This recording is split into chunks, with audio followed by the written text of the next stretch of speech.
നമസ്കാരം. ബി.ജെ.പി. സംസ്ഥാന അധ്യക്ഷനായി കെ സുരേന്ദ്രൻ ചുമതലയേറ്റതു മുതൽ അദ്ദേഹത്തിനെതിരെ സംഘടിത ആക്രമണമാണ് നടക്കുന്നത്. ബി.ജെ.പിക്കുള്ളിൽ വിഭാഗീയത ഉണ്ടെന്ന് വരുത്തി തീർക്കുവാനും അണികളെ തമ്മിലടിപ്പിച്ച് പാർട്ടിയെ തകർത്താനുമാണ് ഒരു സംഘത്തിന്റെ ശ്രമം. അങ്ങനെ ഒന്നാണ് സുരേഷ് ഗോപിയെ തൃശൂരിൽ തോൽപ്പിക്കാൻ ബി.ജെ.പിയുടെ സംസ്ഥാന ഘടകം പരിശ്രമിച്ചു എന്ന പണിക്കരുടെ ചാനലിലെ പ്രസ്താവന. ഇത് ഏവരും അറിഞ്ഞു കാണുമല്ലോ. സംഭവത്തിന് പിന്നാലെ ഇതൊരു ചൂടേറിയ വിഷയമായി മാറി.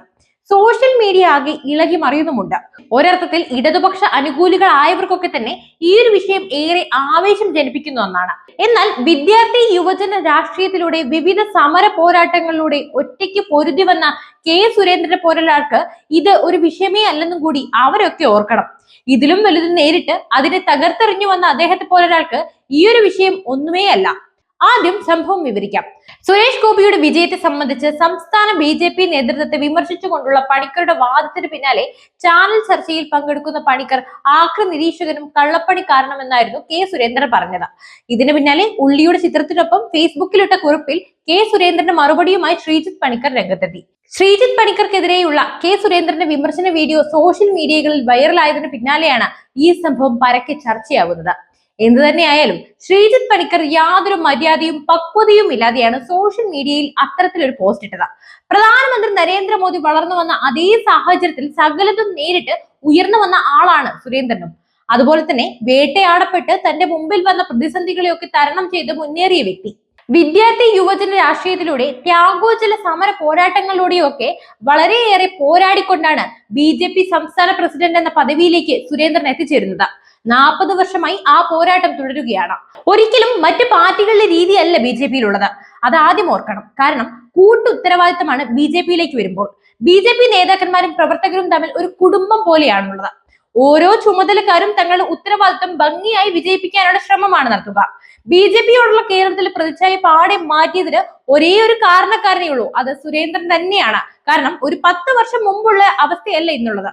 അതെടുത്തു നോക്കിയാൽ മനസ്സിലാകും. കോൺഗ്രസിന്റെ കോട്ടയായ വയനാട്ടിൽ പോലും ഇത്തവണ ആ മാറ്റം വെളിവുമാണ്. ഗണപതി വട്ടത്ത് മാത്രം 18,707 വോട്ടുകളാണ് ബി.ജെ.പിക്ക് വേണ്ടി കെ സുരേന്ദ്രൻ വർദ്ധിപ്പിച്ചത്. അങ്ങനെയുള്ളപ്പോഴാണ് പണിക്കരുടെ ഈ കപടവാദം. കഴിഞ്ഞ 2 വർഷമായി സുരേഷ് ഗോപിയെ മുൻനിർത്തി ബി.ജെ.പി. സംസ്ഥാന പ്രസിഡന്റിന്റെ നേതൃത്വത്തിൽ തൃശൂരിൽ ലോക്സഭാ തെരഞ്ഞെടുപ്പ് തയ്യാറെടുപ്പ് തുടങ്ങിയിരുന്നുവെന്ന് എതിരാളികൾ പോലും അറിയാവുന്ന കാര്യമാണ്.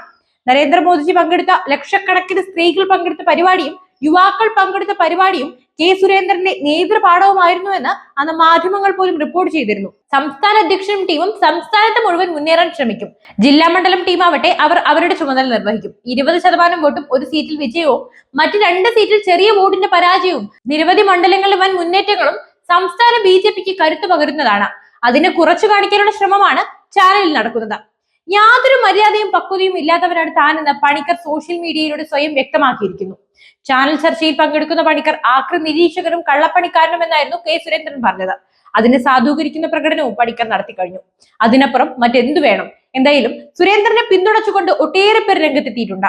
യുവമോർച്ചയുടെ പ്രഫുൽ കൃഷ്ണ എന്ന് തുടങ്ങി ബി.ജെ.പി. സംസ്ഥാന ഉപാധ്യക്ഷൻ പി രഘുനാഥ് സുരേന്ദ്രനെ പിന്തുണച്ച് രംഗത്തെത്തിയിരിക്കുന്നു. മിക്കവാറും വായിൽ നിന്ന് വീണുപോയി നേരം പഴിച്ച് ഒളിച്ചുപോയ പണിക്കരുടെ അവസ്ഥ വിവരണാതീതം തന്നെയാണ്. എന്തുകൊണ്ട് വന്നാലും അതിനെയൊക്കെ കൃത്യമായി പ്രതിരോധിക്കാൻ സാധിക്കുന്നത് കൊണ്ട് തന്നെയാണ് കേരളത്തിൽ കെ സുരേന്ദ്രന് അദ്ദേഹത്തിന്റെ നേതൃത്വത്തിൽ കേരളത്തിൽ ഈ ഉജ്ജ്വല വിജയം ഉണ്ടായത്.